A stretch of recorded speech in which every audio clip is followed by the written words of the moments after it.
Hello friends, नमस्कार। आप सभी का स्वागत है मेरे चैनल चारू चौधरी में। जैसा कि मैंने आपको बताया, मॉम एंड होम नाम से मैंने एक प्लेलिस्ट जनरेट की है।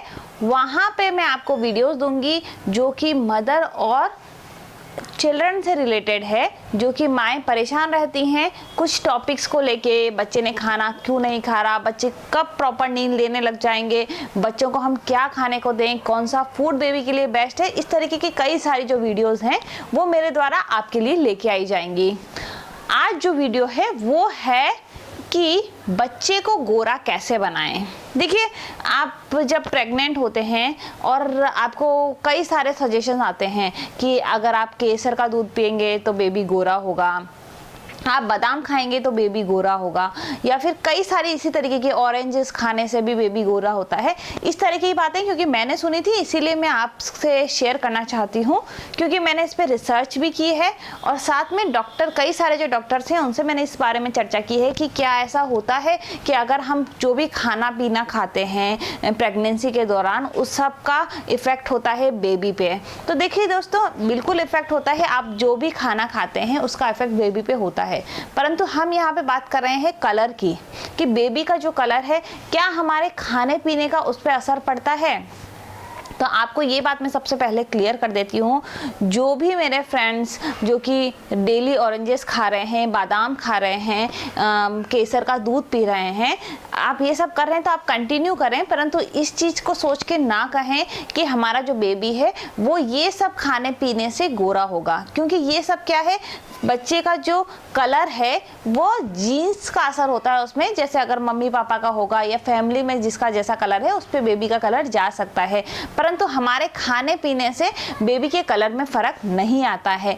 हाँ, एक चीज़ मैं कह सकती हूँ कि अगर आप बच्चे का ध्यान रखते हैं, आप अच्छा खाना खाते हैं, मान लीजिए ऑरेंजेस खा रहे हैं, बादाम खा रहे हैं, केसर का दूध पी रहे हैं, तो इस सब से ये हो सकता है कि बच्चे की जो स्किन है वो हेल्दी रहेगी, ग्लो करेगी। और जब स्किन ग्लो करती है तो बच्चा जो है वैसे भी सुंदर नज़र आता है। जो हम कहते हैं ना, शाइनिंग वो रहती है फेस पे। तो ये चीज़ जो है वो किया जा सकता है, उसके लिए ये सब फ़ायदेमंद है। परंतु हम ये जो कह रहे हैं कि आप ऐसा खाएंगे वैसा खाएंगे तो स्किन का जो कलर है वो ही ऐसा निकलेगा, तो ऐसा कुछ भी नहीं है। क्योंकि ये सारी जो चीज़ें, इस पर मैंने बहुत डिटेल में स्टडी की है, हर एक के पास गई हूँ, डॉक्टर से मिली हूँ, जो ऑलरेडी मदर्स हैं उनसे मैंने चर्चा की है। तो ये जो चीज़ है इस पर अच्छी खासी मैंने रिसर्च कर रखी है, इसीलिए आपसे शेयर कर रही हूँ कि कोई भी एविडेंस नहीं है कि हमारे ये खाने से बेबी का जो कलर है वो एकदम से मदर फादर या फिर उनकी फैमिली में ऐसा कलर नहीं था और बेबी जो है वो एकदम गोरा निकला या उसका कलर बिल्कुल डिफरेंट निकला। और एक चीज़ आपसे मैं शेयर करना चाहूँगी कि अगर आप इस चीज़ पे बहुत ज़्यादा जोर डालते हैं कि बच्चे का कलर गोरा होना चाहिए, तो ये सारी चीज़ें अपने माइंड से निकाल लीजिए। क्योंकि हर जो कलर है वह अपने आप में, जो बच्चा है, हर कलर का बच्चा सुंदर है। इसलिए सुंदरता का जो प्रतीक आप मानते हैं कि गोरापन है, वो नहीं होता है। और ये चीज़ आप अपने माइंड में भी मत रखिएगा। अगर आप अपने बेबी को कहते हैं तो उसके मन में एक हीन भावना आ जाती है, और या फिर आपका बेबी गोरा है और कोई बच्चा काला है, तो वो जो हम कहते हैं ना कि दोनों में डिस्क्रिमिनेशन करना हम स्टार्ट कर देते हैं, तो वो चीज़ें नहीं होनी चाहिए। आप अपने बच्चे के चेहरे पे ग्लो कैसे ला सकते हैं, उसके लिए मैं आपको ज़रूर टिप्स दे सकती हूँ। क्योंकि उसकी स्किन अगर हेल्दी रहेगी तो अपने आप ही ग्लो करेगी। तो अगर प्रेगनेंसी का टाइम है तो आप ऐसा कर सकते हैं कि ऑरेंजेस, जैसे कि कहा जाता है, वो इसीलिए कहा जाता है स्किन के लिए बहुत अच्छा रहता है। तो आप अपने डाइट में सबसे पहले 3 जो फ्रूट्स हैं उनको शामिल कीजिए। एक हो गया बनाना, दूसरा है ग्रेप्स और तीसरा है ऑरेंजेस। तो आपको इन तीनों को अपने डाइट में शामिल करना है भरपूर मात्रा में। ये तीनों खाने हैं, ये तीनों जो हैं वो बच्चे की स्किन को अच्छा बनाने में फ़ायदेमंद रहते हैं। दूसरी चीज़ जो आपको करनी है, क्योंकि हम कई बार कैसा करते हैं, बेबी जैसे डिलीवर हुआ, बच्चा छोटा है, तो हम मसाज करते हैं। तो मसाज में क्या करते हैं, बहुत भर भर के ऑयल जो है वो बच्चे को लगाते हैं, और उसके बाद हम क्या करते हैं, उसको फिर से क्लीन नहीं करते हैं। तो क्लीन नहीं करते तो क्या करता है, जो ऑयल है वो अट्रैक्ट करता है आसपास की गंदगी को। तो जब गंदगी जो है उसकी एक लेयर जो है वो बच्चे के शरीर पे चढ़ जाती है, उससे भी जो ग्लो है बच्चे के चेहरे का, या हम कहते हैं शरीर का, वो कम हो जाता है। तो आपको क्या करना है, मान लीजिए अगर आप अच्छा है, अगर आप बच्चे की 2 टाइम मसाज कर रहे हैं तो बहुत ही अच्छा है, आप उसको कंटिन्यू करें। क्योंकि मसाज के बहुत सारे फ़ायदे हैं। मसाज करने से भी शरीर में जो ग्लो है वो आता है, परंतु आपको क्या करना है, एक लिमिटेड ऑयल जो होता है वो ही शरीर एब्जॉर्ब कर पाता है। उससे ज़्यादा अगर हम कहते हैं कि बहुत ज़्यादा अगर ऑयल हो गया तो वो शरीर नहीं लेता, और वो क्या करता है, एक्स्ट्रा जो चिपचिपापन है वो गंदगी को अट्रैक्ट करता है। तो आपको क्या करना है, मसाज करनी है, उसके 5-10 मिनट बाद 5-10 मिनट के लिए आप बेबी को छोड़ दीजिए बिल्कुल, और 10 मिनट के बाद में आपको गीले कॉटन के कपड़े से जो पूरा शरीर है उसको पोंछ देना है। ध्यान रखिएगा, जब भी अगर ठंड का टाइम है तो जो आप गीला कपड़ा लेते हैं वो थोड़ा गुनगुना पानी का लें, एकदम ठंडा ना लें। उसके अलावा आपको क्या करना है, दिन में एटलीस्ट कहीं बाहर जाके आते हैं आप, तो आपको बच्चे को इसी तरीके से साफ करना है। उससे क्या होता है, बाहर की जो भी गंदगी या धूल होती है उससे स्किन बच्चे की, क्योंकि बच्चे की स्किन बहुत ही सेंसिटिव होती है, हमारी स्किन भी बहुत सेंसिटिव है, तो आप सोचिए बच्चा जो है कितना नाजुक होता है, उसकी स्किन कितनी ज़्यादा सेंसिटिव होगी। तो जब भी आप बाहर जाके आते हैं तो आपको क्या करना है, सबसे पहले जो कपड़े से, गीले कपड़े से गुनगुने पानी से बेबी को पोंछ देना है। मॉइस्चराइज़र का प्रयोग करना है आपको। कई बार हम सोचते हैं कि मॉइस्चराइज़र का प्रयोग सारा दिन करने की क्या जरूरत है, तो स्किन जो है वो ड्राई हो रही है, अगर मौसम ऐसा है, शुष्क मौसम है, स्किन ड्राई होने से भी क्या होता है, जो डल हो जाता है शरीर। तो हमको क्या करना है, बच्चे को जहाँ पर भी आपको ज़रूरत लगती है दिन में, कौन सा सही समय का चुनाव करें, जब आपको लगता है काफ़ी चिपचिपापन हो रहा है या फिर बहुत ज़्यादा ड्राई हो रहा है, तो आपको क्या करना है, आपको बच्चे को जब ज़्यादा ड्राई हो रहा है तो मॉइस्चराइज़र का प्रयोग करना है, और अगर बहुत चिपचिपा मौसम है तो आपको उसको बार बार पोंछना है।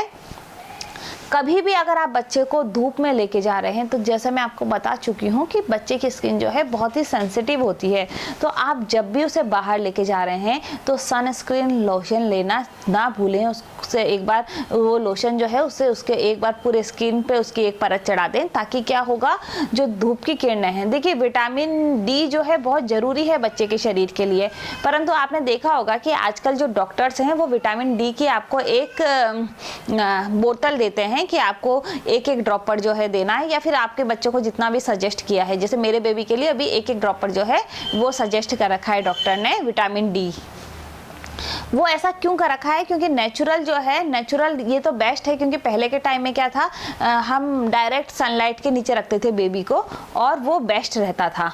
परंतु अभी क्या है, कई बार अगर डॉक्टर कहते हैं कि आपको सुबह की जो हल्की धूप रहती है उसमें आपको बच्चे को लेटाना है, तो पेरेंट्स इतने ज़्यादा ओवर करने की सोचते हैं कि हमारे बच्चे को विटामिन डी की कमी नहीं रहनी चाहिए, तो वो काफ़ी घंटों घंटों उसको धूप में बेबी को लेके बैठ जाते हैं। उससे क्या होता है, स्किन जो है वो जलने लग जाती है, जो बर्न्स होने लग जाते हैं, कहीं घमोरियाँ टाइप हो जाती हैं, लाल लाल दाने निकल जाते हैं। तो ऐसी स्थिति बार बार डॉक्टर्स ने देखी है, तो उनको लगता है ये सारी जो सिचुएशन है उससे बचने के लिए सबसे अच्छा है कि एक जो दवाई है वो लिख दी जाए, ताकि विटामिन डी की कमी ना हो।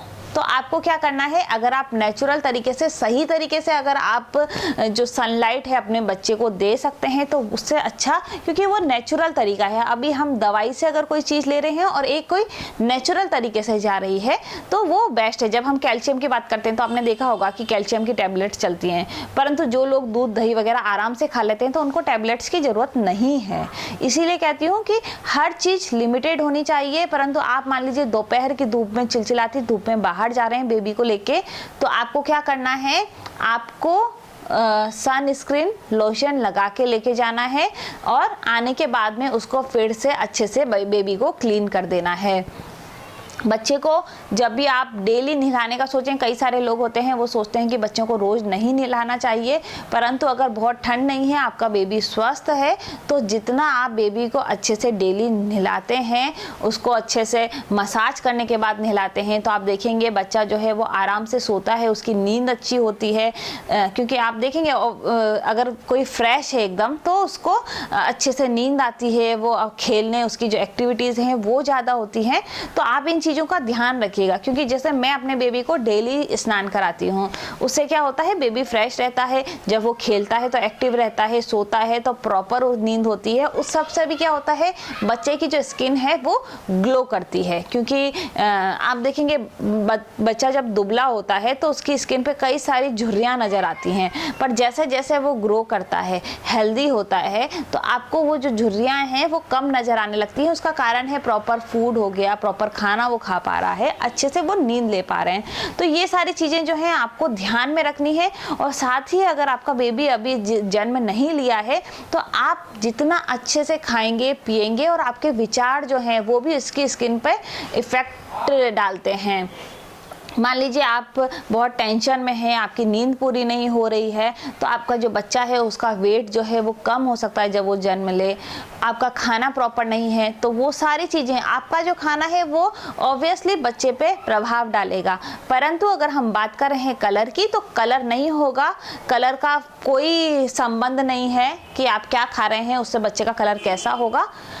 कई लोग ऐसा कहते हैं कि बच्चा ने जब जन्म लिया था तब उसका जो कलर था वो अलग था, कुछ समय बाद अलग होता है। तो देखिए शुरुआत में जब बच्चा जन्म लेता है उसके 3-4 महीने तक लगभग बहुत चेंजेस नज़र आएंगे आपको। उसके कलर में अंतर आएगा, आप देखेंगे उसके हेल्थ में अंतर आएगा, उसका जो चेहरा है उसकी बनावट में अंतर आएगा। तो शुरुआत में बच्चा जो है बहुत जल्दी चेंज होता है, उसकी शक्ल चेंज होती है। और उसका एक कारण ये भी है कि हम उपटन का प्रयोग करते हैं, उसके बाल हटाते हैं। तो कई बार ऐसा होता है कि बच्चे ने जब जन्म लिया तो उसका कलर थोड़ा सा डल लगता है और बाद में धीरे धीरे वो ग्लो करने लग जाता है। तो उसका कारण ये है कि उसकी स्किन पे जो अनचाहे जो हेयर हैं वो धीरे धीरे अपने आप हट जाते हैं। या फिर आप कई सारे लोग उपटन का प्रयोग करते होंगे कि कुछ बेसन से या फिर आटे की लोई से हम उसके बाल हटाने का प्रयास करते हैं। तो उससे क्या होता है सारे जो बाल हट जाते हैं तो जो स्किन है वो ग्लो करती हुई नजर आती है। तो ये भी इसका एक रीज़न है। तो मेरे द्वारा एक वीडियो ये भी दी जाएगी कि कौन सा उपटन अगर हम प्रयोग करते हैं किस तरीके से बनाया जा सकता है और किस तरीके से हम वो बाल हटाएं ताकि जो बच्चा है वो जल्दी से ग्लो करे। उसके बारे में एक वीडियो मेरे द्वारा दी जाएगी आपको। अभी तक जो भी इस वीडियो में मेरे द्वारा बताया गया है वो अगर आपको पसंद आया है तो आप हमारे चैनल को लाइक कर सकते हैं, सब्सक्राइब कर सकते हैं, शेयर कर सकते हैं। बहुत बहुत धन्यवाद।